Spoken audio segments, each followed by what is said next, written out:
May kamera sa bawat luha, may vlog sa bawat gutom na mukha. Ngunit sa likod ng ngiti sa screen, saan napunta ang tulong na hiningi?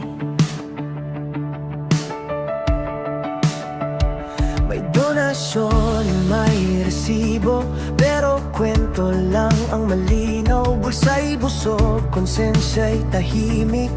Sa hirap sila'y kumakapit pa rin. Tulungan daw pero bakit ganto? Masikat pa ang post kaysa tao. Kapag ginawang palabas, kahirapan ginawang lakas.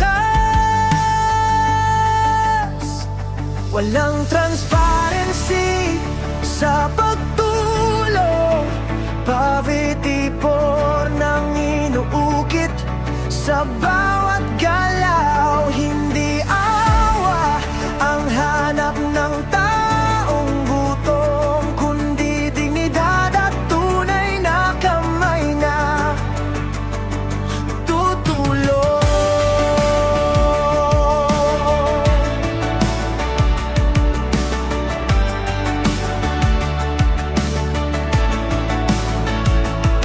May paiyak, may padrama, #help. Siya lang sapat na, ngunit pagkatapos ng upload, tahimik na ulit ang komunidad. Mga sponsor na loko rin sa pangako